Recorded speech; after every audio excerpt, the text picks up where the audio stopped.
Hi everybody, we're back. Welcome Term 3. back. It's term 3. It is term 3 of 2022. I don't know when you're watching this. Could be well into the future. Maybe you're a million years from now and you've dug up an old data device and are looking back through Earth's history. For those that are watching in 2022, it's term 3 and that means exams are approaching, whether that's yearly exams for year 11, trials for year 12, the HSC, of course. It's coming. It's going to be here real quick. It's coming. And we have been getting questions about preparing for those exams. The trial in particular, because that's really coming up very quickly for year 12. So the plan for today is to go through what a HSC exam looks like. We will talk about trials as well, although it does differ from school to school, but there are some things that are consistent. Just to give you a bit of an idea of what to expect going into your trials and going into the HSC, because the exam has a very predictable outlay and structure. Yeah, and almost every school will try to make their trial HSC exam almost identical to their HSC exam. So as much as this is going to be preparing for the trial, it can be just taken as preparing for the HSC as well, because they'll pretty much be the same. All right, we'll get into that and we'll show you where you can access some past HSCs as well if you'd like to have a go at home, because that is a great way to prepare for your exams. The best way, in my opinion. All right.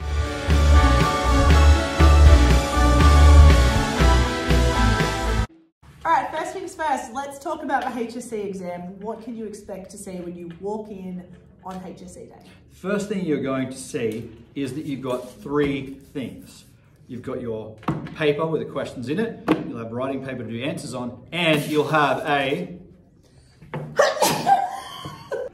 Okay, let's look at how the exam itself is. Where did that come from? Broken up, movie magic. Let's look at how the exam is broken up. It's broken up into 3 distinct parts. The first part you need to know about is the multiple choice. Some people love it, some people hate it. Section. So you are going to have 20 multiple choice questions. They will vary in what they address, but there'll be 20 multiple choice questions.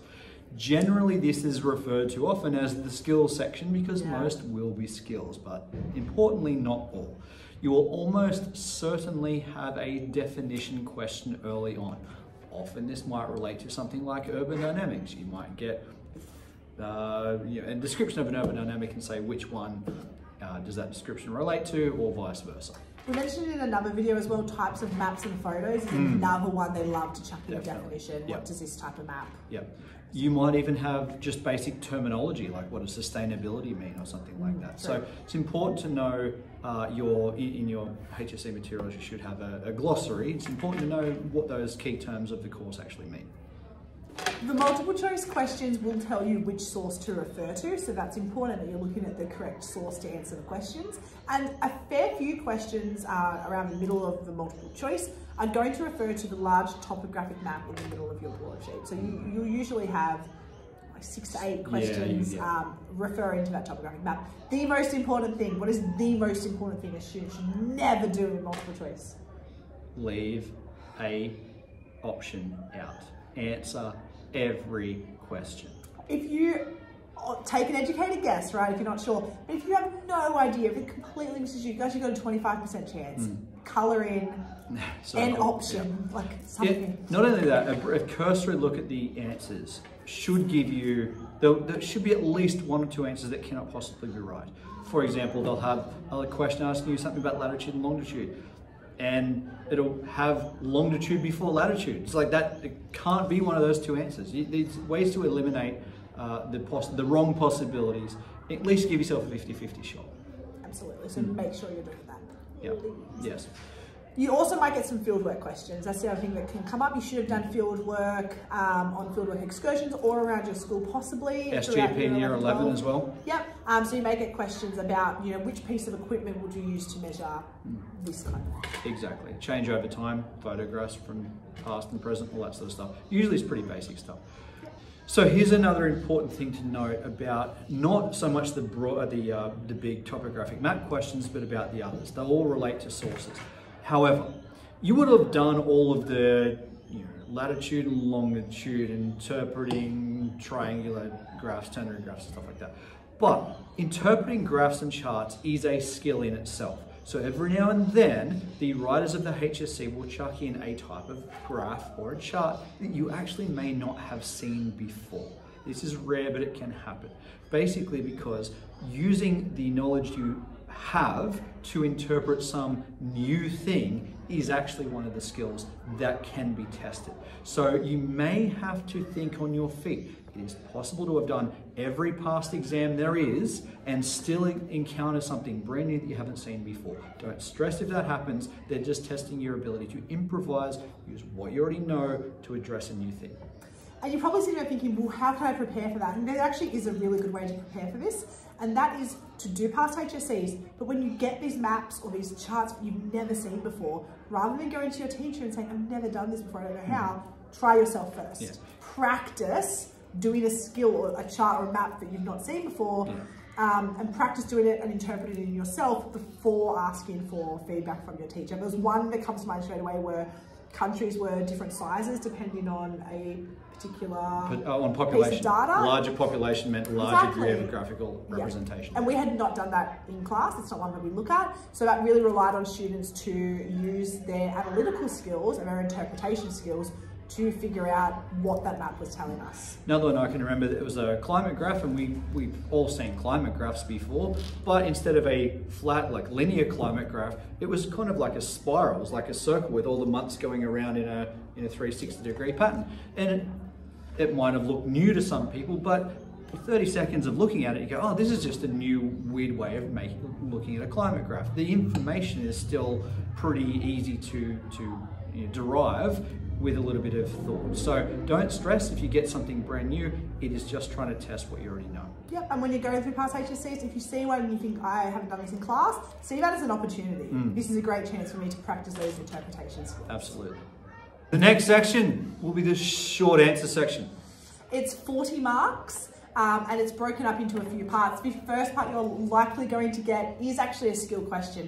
And this is where most of your skills are going to be multiple choice, but you will get some at the start of your short answer where you have to write your working out. And that's the key, writing down all of your working out, because even if you get the answer wrong, you can get marks for your working out. So things that usually come up are things like creating cross sections. I knew you were going to say cross section. And then using our cross section to find vertical exaggeration and gradient. Yep. Making précis maps off a transect on one of your sources. These things do come up. You may also get fieldwork questions here. So if you were at source A, what kind of fieldwork could you do to analyze economic activity at that source? Yeah. So yeah, it's as simple as if you get a gradient question worth 2, one of those marks will be for the correct answer. The other mark will be, did you correctly work it out?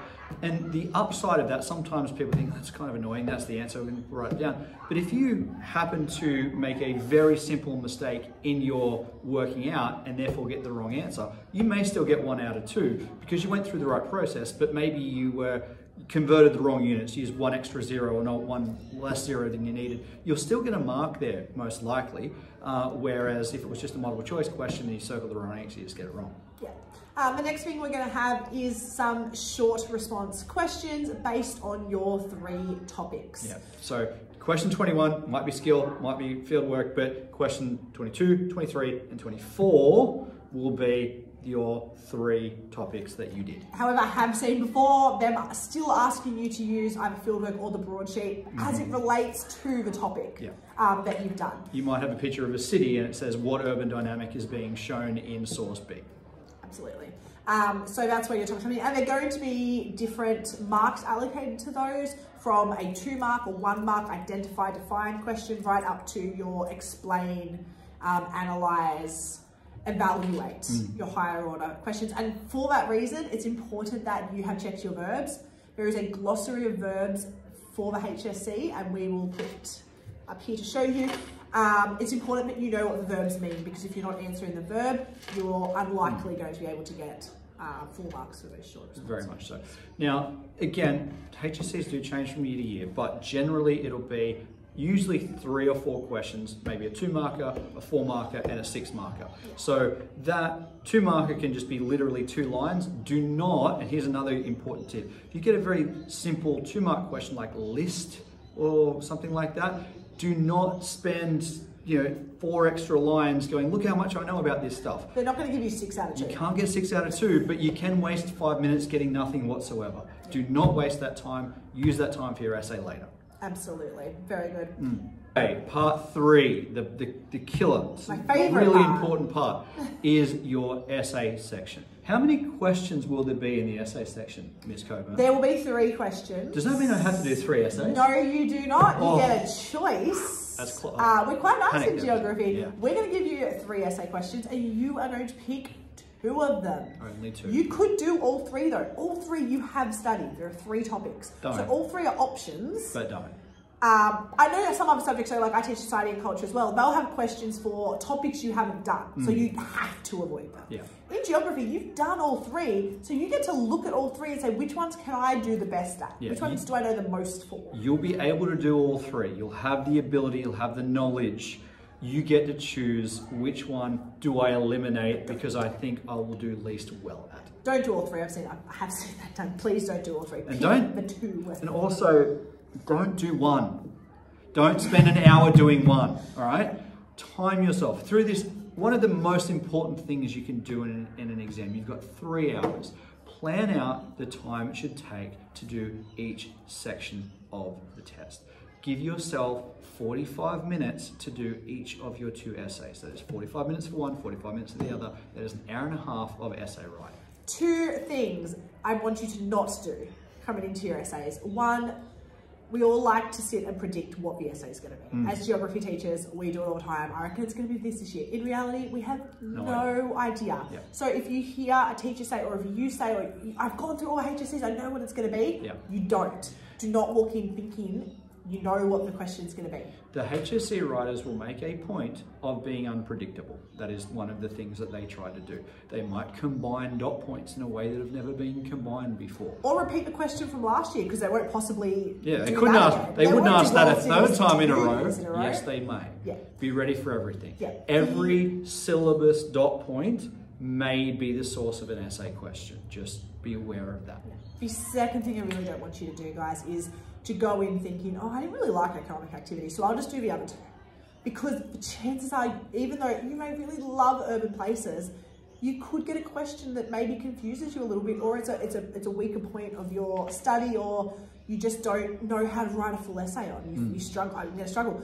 So you really want to give yourself the option that you could do all 3. You want to know all 3 topics well enough, and then when you get in there, don't have any idea of which ones you're going to do. Get in there, read the questions, and then decide which ones Absolutely. you want to work on. And keep in mind, the dot point that is addressed, or dot points, because they could combine 2 theoretically, the dot point or points that are addressed in the essay section generally won't be addressed, and they'll look at the other dot points in the short answer section. So if you're trying to avoid, oh, I don't know too much about that particular dot point, you're either going to get an essay or a short answer question on that dot point, almost guaranteed. So make sure you're covering your bases well enough by knowing enough to write an essay on every single dot point that you can get, because you might have to deal with it.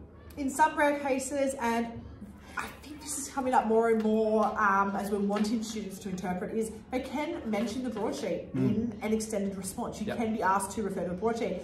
Now, if you read a question and say it's on economic activity, I pulled that one out again, and they say refer to source C, and you read the question, you're like, oh, I know the topic, I know the question, I'll just write about that.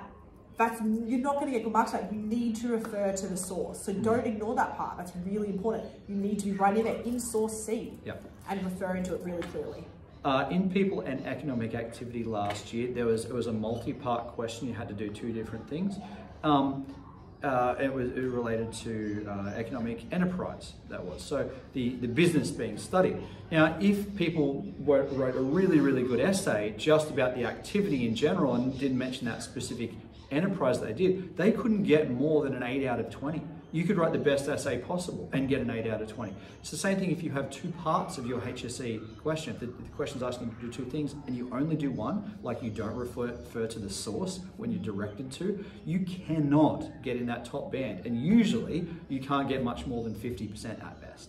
Okay, the next thing we want to show you quickly is how to interpret a HSC question to make sure you're really hitting all the points you need to hit. So we've put this question up above us. Explain the factors Flying around like a plane. that affect an economic activity. Factors. You have studies, and there are 3 things that we're stop getting ahead of not us. getting That's ahead number of us. 3. 3 things you need Preview. to go through to correctly answer this question. The first one, find and circle your verb. You need to know what your verb is and be able to define it. In this case, it is explain, which means... What does that mean? It means to relate cause and effect. So you should be clearly saying the cause and effect of the factors affecting the economic activity. What if it didn't say explain? What if it said something like evaluate? If you said evaluate, you need to assess it against a criteria. Make a judgment. Make a judgment. Based on the criteria. Does this work? Does it not work? Is it good? Is it bad? Yep. And a good criteria that we use a lot in geography, it's not going to relate to every question, but is sustainability. Sustainability. So really important that you are trying to evaluate questions really across your topics to understand what's been asked. There are ones that come up heaps in geography, and these are the ones we need to make sure we know. We need to know our explains, assess, evaluate, analyse. And do not mix them up, because if you get asked to evaluate and you explain, you cannot get anywhere near that top band. The best you are going to do, the best, is a 12 out of 20. That's if you write it brilliantly.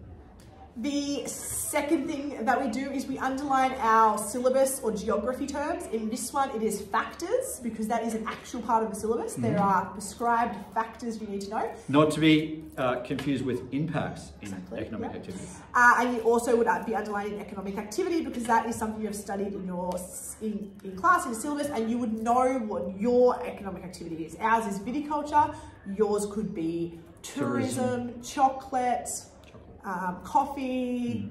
There's still going to be the same factors, of course. The syllabus is going to have the same factors, but obviously the factors are going to change if the activity changes. And then the last one that Sir kind of already mentioned is what I like to call the sneaky plurals. Look for any sneaky. They're very sneaky. Sometimes words just pluralized in language, and we don't need to worry about those. But sometimes there's a plural because they're asking you to do multiple things. Again, if you get asked to explain factors, that is at least two, and you explain a factor, doesn't matter how well you explain that factor, if it's not two of them, you probably are not going to get much more than half of the mark, because you're only doing half of the question. In the same way, if they tell you to explain a factor affecting, don't do multiple. Wasting your time. They have asked you for one. Just wasting your time. You can see here why it's so important that you spend the time analysing the question and really figuring out what they're asking so you can do it properly. Absolutely. Okay, last thing. We're good. This is rolling. This is all good footage. Last thing to note is that if you are currently in the stages of planning for your trial HSC, there will be some subtle differences between the trial HSC and the HSC, because why? You still haven't done all your content, okay? Don't stress if you've still got a whole topic to go. Here at our school, we still haven't done economic enterprise. We've done the activity part. We haven't finished the enterprise, so we're not going to have questions about that, because that would be really mean. That would be pushing it even for us. So we would exclude those questions. Now you're all probably doing different order of syllabus, so maybe you haven't completed World Cities or something like that. But there's going to be a part of the syllabus that you won't have finished yet, almost certainly. Don't stress, that won't be in your exam. You should have done all three topics to some degree though, so there should still be 3 essay questions. The example we just used of not doing economic enterprise, we could still ask an economic activity question. Yeah, absolutely. So don't stress about that. But in the HSC, know that all 3 essay questions will relate to literally anything in the syllabus at all, no matter what dot point it is. You will have done it by then, of course. Otherwise, your trial should look similar to a HSC. You should have a broadsheet, you should have those 3 sections. It will be a 3-hour exam still. Yeah, and it is preparing you, because there is an art in itself of being able to sit and concentrate for 3 hours. And write. And write for 3 hours. You need to practice that. Like we say it all the time, but you need to be at home actually sitting down for periods of time and practice focusing and writing for 3 hours, because it's hard. Absolutely, very difficult. Yeah. We wish you all the best, and we hope that you do well. If you're in year 11 and you're wondering about your yearlies, talk to your teacher, because it really does differ from school to school. But there should be some skills in there. There should be some short answer, and I would hope at least an essay or extended response to get you working towards a HSC. But ask your teacher. Please put in the questions or the comments section any questions you might have, or any future ideas for videos you might want. If you want us to brush up on a particular thing that you're not quite got your head around and you'd like a video on it, we're quite happy to help you out there. Yeah, make sure you check us out on Instagram at geography_explained_online. We're working on the podcast, having some technical difficulties. It's coming. Geography Explained on Air is coming. It is a real thing that's happening. All right, see you later, Geo Squad. Stay watching. Can that go in a blooper? It's going to be touch and go. But you know what can go in a blooper? You asked me if that can go in a blooper, and they won't know what that is. Get it? Yeah, it's dicey. If anyone should sponsor us. V, if you are watching this, I'll say anything about your product for money and freebie. Okay, just call me. We can be bought. Yeah. Oh, I'm 100% bribable. Just so I want to make that clear on video. Not to students. No, not to students. I'm not going to give away marks, but just large corporations. I just want V, sweet tasting V.